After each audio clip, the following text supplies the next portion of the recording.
नमस्कार, राम राम। आप जुड़े हैं आप लोग मीडिया फेसबुक पेज और यूट्यूब चैनल पर। आपके साथ मैं मोहन मेरिया। तो विधानसभा चुनाव 2023 आने के हुए और अगर राजस्थान की राजनीति की बात कर लें तो मेड़ता सिटी के बिना राजस्थान की राजधानी अधूरी है। कहते हैं कि राजस्थान की राजनीति की शुरुआत मेड़ता सिटी से होती है। तो इस बार 2023 में मेड़ता की राजनीति को लेकर क्या है सरगर्मियां, तमाम उन पहलुओं के रूबरू हम कराएंगे इस चैनल के माध्यम से।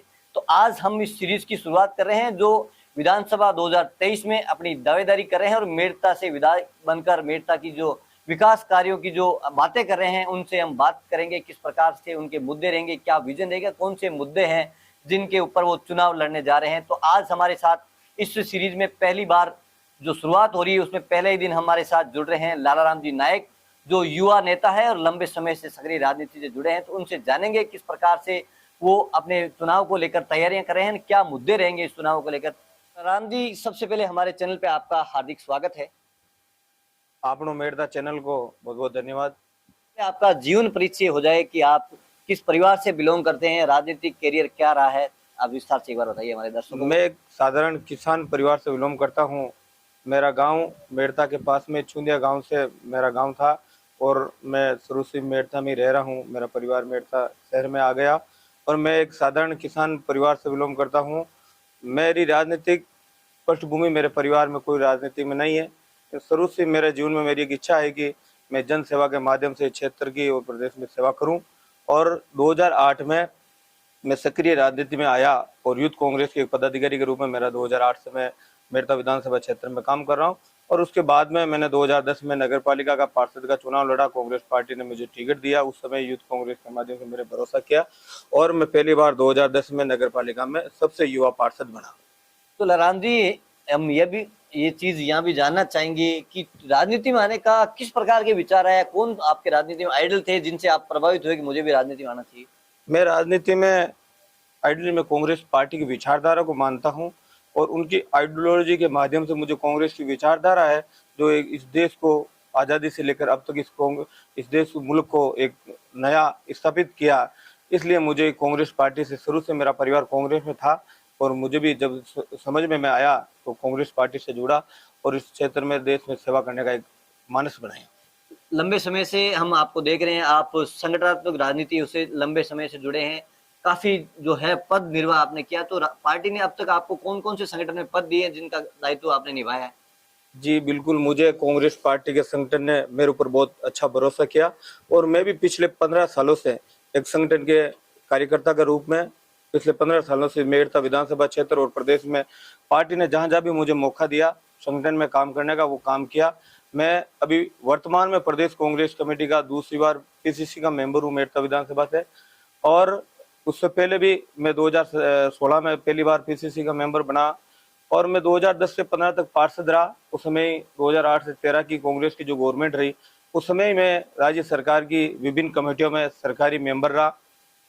उसके बाद में मैं 2016 में कांग्रेस पार्टी अखिल भारतीय कांग्रेस पार्टी ने मुझे मेरे जैसे एक साधारण कांग्रेस के कार्यकर्ता को हरियाणा जैसे प्रदेश में डीआरओ के रूप में जिला निर्वाचन अधिकारी के रूप में मुझे भेजा और मैंने बखूबी वहाँ एक निष्ठावान एक सच्चे कार्यकर्ता के रूप में संगठन का काम किया और वहाँ एक हरियाणा हिसार जिले में मैंने संगठन को मजबूत करके आया। तो ये तो था इनका राजनीतिक करियर। अब जैसे 2023 विधानसभा चुनाव आ गए हैं, आपने भी ताल ठोक दी है कि मेड़ता विधानसभा चुनाव में आपकी सक्रिय भागीदारी रही और आपको कांग्रेस का टिकट मिले। तो किस प्रकार से संगठन से आपकी बात हो रही है, राम नाईक को टिकट मिलेगा इस बार। जी मुझे कांग्रेस पार्टी पर कांग्रेस के आलन और स्थानीय नेतृत्व पर प्रदेश नेतृत्व पर और एआईसीसी नेतृत्व पर पूर्ण विश्वास है कि हमारे नेता राहुल गांधी जी कांग्रेस पार्टी के सभी शीर्ष नेतृत्व ये बात कहते हैं कि इस बार हम युवाओं को मौका देंगे। और हमारा उदयपुर में जो नव संकल्प शिविर हुआ उसमें भी इस बात को तय किया गया था कि इस बार आगामी विधानसभा चुनाव हो, पंचायत राज चुनाव हो, चाहे नगर निकाय चुनाव हो, हम 50% युवाओं को मौका देंगे। उसी की तर्ज पर हम लोग, मैं एक युवा होने के नाते पार्टी से ये अपेक्षा रखता हूँ और पिछले 15 सालों से मैं इस क्षेत्र में गांव ढाणी शहर क्षेत्र में प्रदेश में पार्टी के एक संगठन के कार्यकर्ता रूप में काम कर रहा हूँ। तो निश्चित मुझे इस बार विश्वास और भरोसा है कि पार्टी मेरे जैसे कार्यकर्ता पर भरोसा करेगी। लेकिन पिछले कुछ सालों से देखा जाता है कि जो आप जैसे कार्यकर्ता हैं, संगठन के रूप में काम करते हैं, धरातल पे काम करते हैं, लेकिन चुनाव नजदीक आती है, 4-6 महीने पहले जो बाहर से लोग आ जाते हैं, जिसको राजनीति रूप में उनको पैराशूट उम्मीदवार भी कहते हैं, वो आते हैं और अपना भरसक प्रयास कभी करते हैं, प्रचार करते हैं, कई बार वो टिकट लेने में भी सफल हो जाते हैं। तो इस बार कांग्रेस पार्टी का किस प्रकार से विजन रहेगा? क्या बाहरी उम्मीदवारों को भी मौका देंगे? इस बार कांग्रेस पार्टी ने ये तय किया है, और कांग्रेस पार्टी की जो हमारी स्क्रीनिंग कमेटी बनी है, प्रदेश की अलग अलग कमेटियां बनी है, और एआईसीसी ने इस बार ये तय किया कि स्थानीय कांग्रेस के कार्यकर्ताओं को ही टिकट दिया जाएगा। कांग्रेस का जो स्थानीय कार्यकर्ता है, जो धरातल पर काम करता है, संगठन में मेहनत करता है, और लगातार हमेशा इस क्षेत्र के ज्वलंत मुद्दा उठाता रहो, संगठन में काम करता रहो, या केंद्र की निगमित सरकार की जो विफलता है उसको भी बार बार उजागर करना हो, तो विभिन्न उन चीजों को ध्यान में रखते हुए हमें विश्वास है कि कांग्रेस ने इस बार ये तय किया कि जिस विधानसभा में भी टिकट देंगे वहां स्थानीय को देंगे, और धरातल पर काम करने वाले कार्यकर्ताओं को टिकट देंगे। अगर लालाराम नाईक को कांग्रेस से टिकट मिल जाता है तो कौन से मुद्दों को लेकर आप विधानसभा में वोट मांगने के लिए जाएंगे?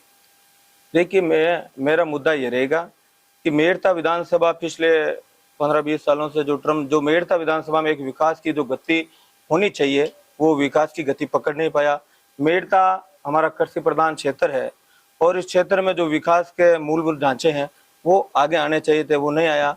आज हमारी बात करें, मेड़ता जो सेशन कोड लगता है, और मेड़ता एक आज जिला बनने के लायक है। मेरी ये भी प्राथमिकता है कि मुझे पार्टी ने मौका दिया, इस क्षेत्र की जनता ने दिया, तो मेड़ता जिला बने।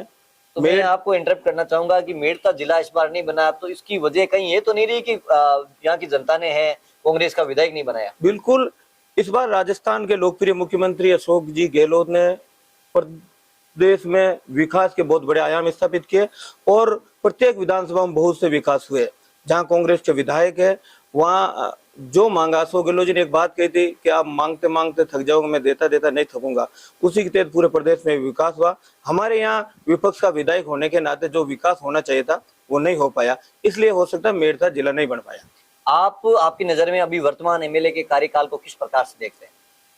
देखिए, मेड़ता विधायक वर्तमान की जो विधायक है, उस विधायक को जिस अपेक्षा और आशा से जनता ने विजय बनाकर यहाँ विधानसभा में भेजा, उसके अनुरूप वो यहाँ इस क्षेत्र की जनता पर खरी नहीं उतर पाई, और जितना विकास होना चाहिए वो विकास नहीं हो पाया। हाँ, ये राजस्थान के मुख्यमंत्री अशोक गहलोत जी का धन्यवाद है कि उन्होंने एक विधायक को 5 करोड़ का बजट दिया है, और मैं समझता हूँ एक विधानसभा में 1 साल का 5 करोड़ का बजट से अगर संपूर्ण विकास किया जाए, शानदार विकास किया जाए, तो क्षेत्र का विकास हो सकता था। लेकिन जो विकास होना चाहिए वो विकास नहीं इस धरातल पर दिख रहा है। अगर आप यहाँ से एमएलए बन जाते हैं, आपको टिकट मिलता है, तो किस प्रकार के जो कार्य हैं अभी अधूरे हैं आप उनको पूरा करना चाहेंगे? देखिए, मैं एक संगठन के कार्यकर्ता के रूप में हमेशा गांव ढाणी क्षेत्र में, प्रदेश में, हम जगह घूमता हूं, और मुझे इस बात का महसूस हुआ कि मैं धरातल पर घूमता हूं, तो मेड़ता का, जैसे शहर की बात करें तो मेड़ता का सीवरेज लाइन हो, मेड़ता का हॉस्पिटल हो, ट्रॉमा हॉस्पिटल होना चाहिए, 100 बेड हॉस्पिटल होकर वो संपूर्ण व्यवस्था होनी चाहिए, क्योंकि हमारे 100 किलोमीटर तक यहाँ नजदीक में कोई बड़ा हॉस्पिटल नहीं है। मेड़ता क्षेत्र की जो रिंग रोड है वो रिंग रोड होनी चाहिए, और गांव ढाणी में अंतिम छोर में बैठे हुए हमारे किसान भाई, नौजवान, सभी जाति धर्म के लोगों के लिए जो गांव में विकास होना चाहिए।